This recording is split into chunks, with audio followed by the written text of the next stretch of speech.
Hello, I'm Meredith Blackwell, and this is Don I'm Pfister, and we are interviewing people, mycologists, for the Oral History for Mycology project. And today we're on the campus of the University of Florida, and actually in the hotel at the edge of the campus, the Hilton Hotel. And today is the 11th of July, 2022. And we're here for the Mycological Society of America annual meeting where we have lots of fun. So, Don, say your name. Don Pfister. Todd. I'm Todd Osmundson. And where are you from, Todd? From University of Wisconsin at La Crosse. Okay. And I have actually known Todd since he took part in the Deep Hyper project as a student. And so what we want you to do, you tell him. Yeah, we always begin these with having you tell about your background, where you're from, where you were born, and how you got to a fungus, how you got to thinking about and beginning the career of a mycologist. Did your family know about fungi? Did they encourage you to be a mycologist when you were a little kid and that kind of thing? So I grew up in southeastern Minnesota, in Rochester, Minnesota, which is home of the Mayo Clinic. Yep. So it's a very medical town. And like all good college students coming out of Rochester, I was going to be pre-med. I was going to go to medical school. And I took my first biology class as an undergraduate. Got somewhere around a C in the class. Discarded the whole biology thing entirely and bounced around from a couple of different majors, music theory and English and philosophy, and finally settled on geology because they had the best field trips. And I always liked being outside, loved rocks as a kid, so I was a geology major in college. And then followed some friends out to Montana, to Missoula, Montana after graduation. And I got into mycology completely by accident. I was driving down the road one day in Montana, heard one of those community calendars on the public radio station that announced that the local mycology club was meeting, and I thought, well, I like being outside. Mushrooms sound interesting. I think I'll show up. And the main focus of this meeting, as it turned out, was planning their annual truffle dinner. And so when someone new walked in the door, they saw a waiter and so brought me into service at the truffle dinner. And people might be familiar with Larry Evans from the movie Know Your Mushrooms, the Ron Mann film about the Telluride Mushroom Festival. And Larry was the leader of this club, and so I spent a lot of time out in the woods with Larry and with other people in the club. So I really came into mycology through the amateur. Did you have a geology job in the area? Or? I didn't. I thought I would get one, Okay, but I interviewed for one and never really panned out. So I ended up working a variety of odd jobs in Montana, working at a trailer park and a group home and the dump for a little while, commercial laundry. So I did all sorts of things. Well, that's a pretty varied career right there. Yeah, so then the next step then? The next step was Kathy Cripps had recently been hired at Montana State in Bozeman, and she came over to Missoula to give a talk. And it was an interesting scenario. We had rented the community room at a shopping mall. So Kathy was giving this talk, and there were people walking by shopping in this mall. And I got up the courage afterwards to ask her, well, what is it like being a professional mycologist? And she took that as kind of a pact on my part, and she decided she was going to do everything possible to get me into mycology. Good for her. Yeah. And then she was working on a grant for surveying biodiversity in the Rocky Mountain Alpine, and but before that grant came along, she had tipped me off to an internship opportunity with Greg Mueller and Xuxin Wu at the Field Museum. And it was a comparative biodiversity project looking at Chinese versus Eastern North American macrofungi. And so I got to spend a summer as a student intern on that project. You were still an undergrad? I was a post-bac. Okay. I decided I was going to go back to school and So you had to make up some right. courses. Yep, I spent about 2 years of taking additional classes as a post. Mostly biology. Chemistry? Nope, I had done that as a Okay, geology geology. major. Yeah. So chemistry and physics was out of the way. Yeah. So you're more accidental than I was. But anyway, so then after that? After that summer working with Greg and Shushin, I was hooked. We got to spend time in China as part of that project, Huron Mountain in northern Michigan, North Carolina at Highlands Biological Station, and where we got to collect with Ron Peterson. It was a lot of fun on that trip, and I was just hooked. I knew that I had to do mycology as a career, so when Kathy got the grant with Egon Horak to work in the Alpine in the Rocky Mountains, she brought me on as a master's student. And so I did a master's in Bozeman for 3 years. And then my wife moved to New York to go to graduate school. So I was looking at graduate schools in New York and went and talked to Roy Halling at the New York Botanical Garden, who was able to bring me in. Yeah. What area is your wife in? She's a physical therapist now, but she was studying dance at Sarah Lawrence. But very far from mycology. Right. Mm-hmm. Good. And you worked on boletes with Roy. Right. And what did you do? Worked on systematics of boletes, mostly focusing on Tylopolis. But we got to do a lot of field work as part of that project. 2 trips to Costa Rica, a trip to Australia, a trip to Thailand were the highlights of my PhD. So I really got to do a lot of traveling. What part of Thailand? In northern Thailand. Chiang Mai or? The Mushroom Research Center. Okay. And it was in its prime.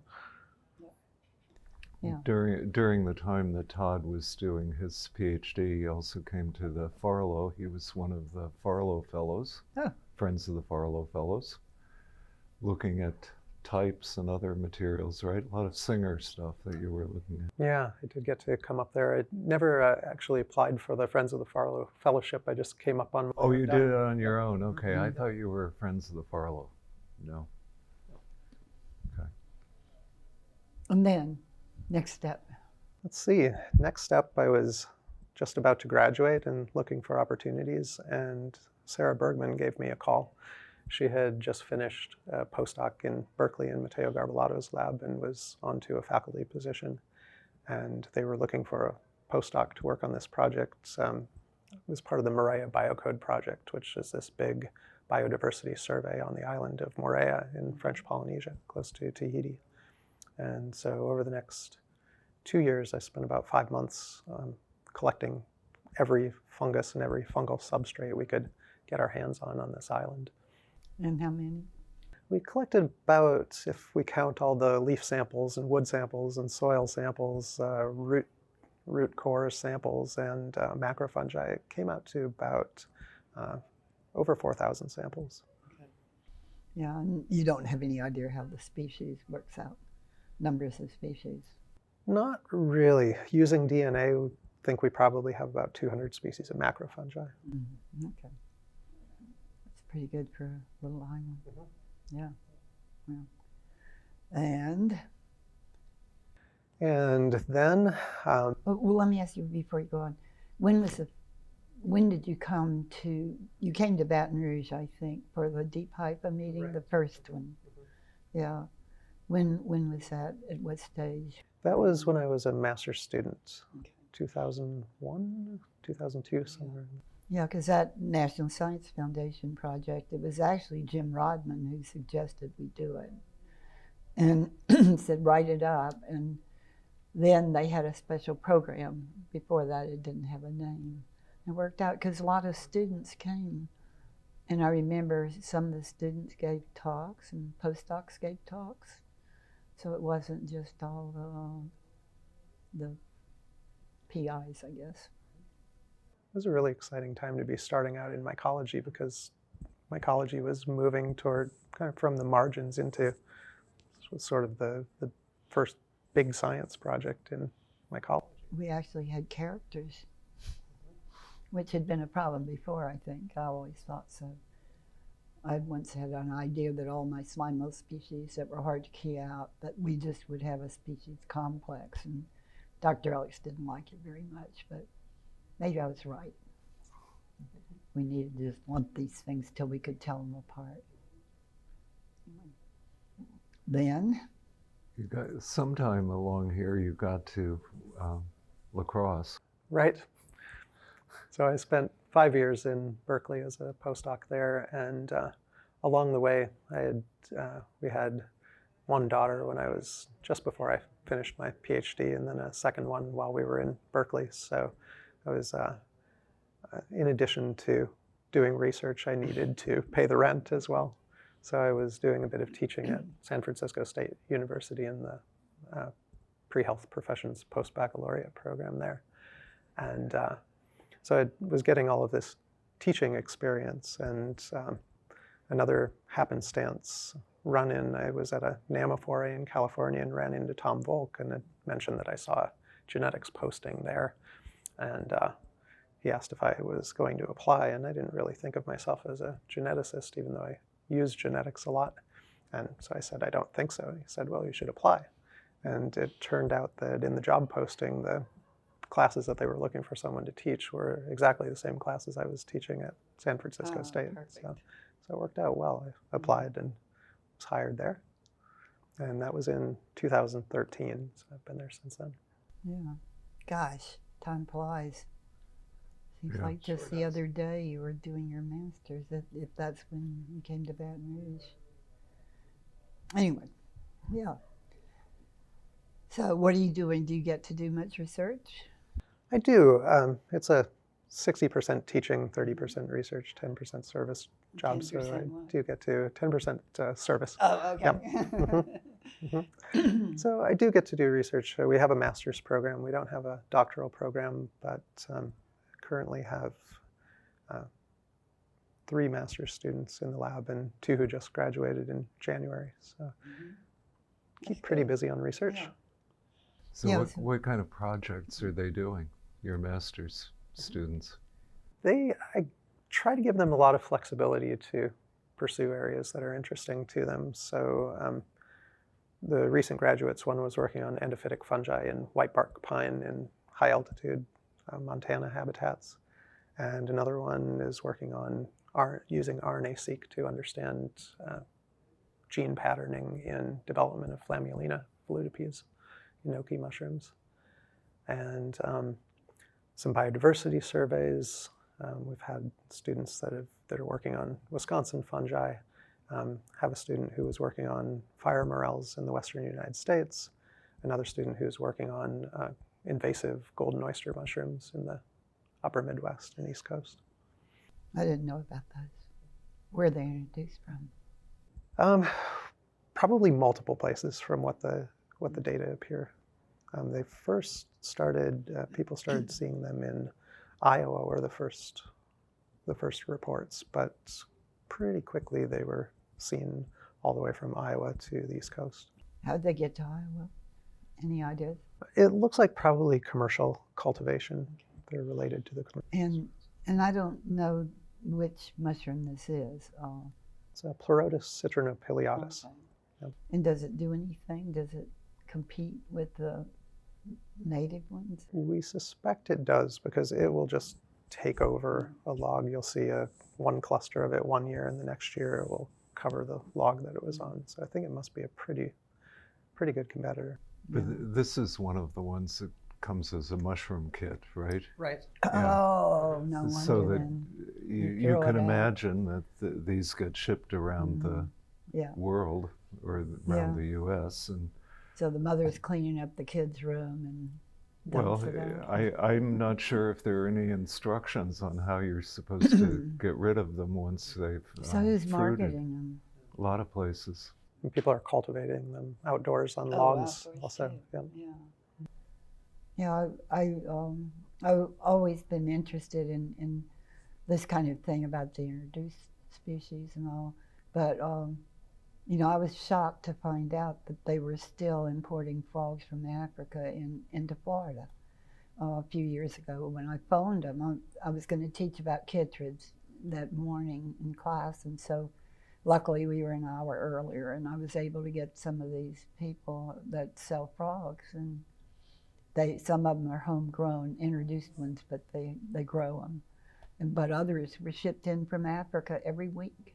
And people just don't seem to worry about fungi, although they should, because all these major tree diseases, forest diseases, have been introduced. It's amazing. Yeah. And insects as well, forest insects. So what are you teaching now? I'm teaching quite a few classes: general biology, genetics, bioinformatics, a first-year seminar, senior capstone seminar. I co-teach a class with Tom Volk called 21st Century Mycology, mostly for graduate students and advanced undergraduates, which is more of a journal club type of class. That's been really fun because we try to, when we're reading a paper, we try to get the author to Zoom call with us so we can talk about them. So we had Betsy Arnold and Kabir Pei and Conrad Schock. Neat. Yeah.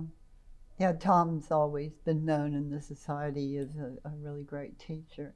Is he still doing the fungus of the month? He's kind of slowed down on the website.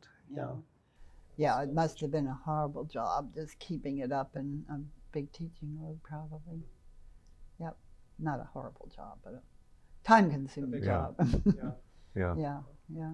Well, that's awful lot of teaching. Yeah. Do you have time for your own work? Not as much as I'd sometimes like, I suppose. But there's never enough time to do all the research that one wants to do, I think. But I've been fortunate to have great master's students who've carried on a lot of these projects.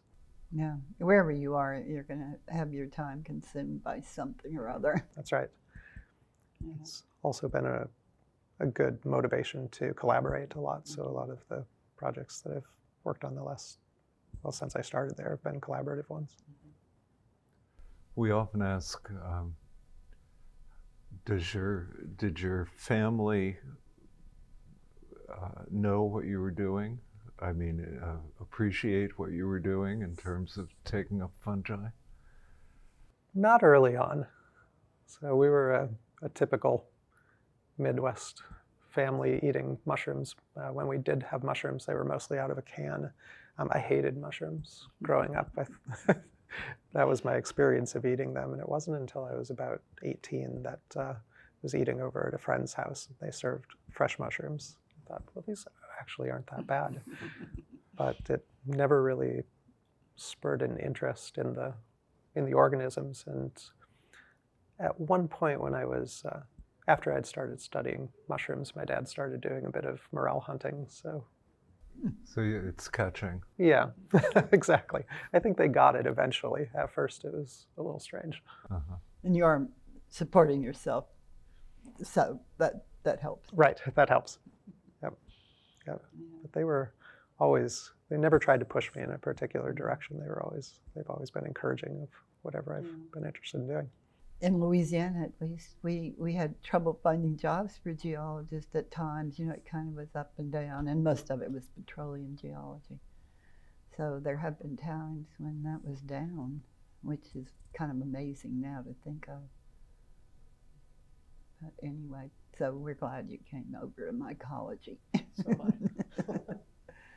And you've been active as a student and now as a faculty member. So that's great. Did you bring something for the auction? I didn't this year. But you're going to buy. You're going to buy. Certainly. Buy big. Okay, great. Anything else? Well, I think I was just telling someone earlier today that there was a person that was at his MSA, at his first MSA meeting, and was remarking about how nice everybody was and how welcoming everybody was. And I said, maybe too much, because I would probably benefit intellectually by going to other conferences, but I just keep coming back to this one because this is my community. It's more fun. This is a fantastic society.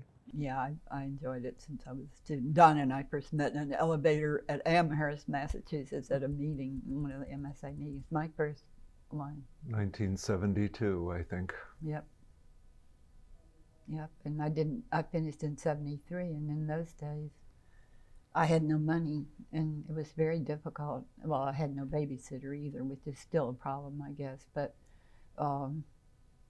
finally, my daughter was old enough that she could stay with one of her grandparents and my mother, and so they kept her, and I was able to go, and that was really memorable. Good. Well, thank you, Todd. Yes, thank you. We enjoyed Great. it.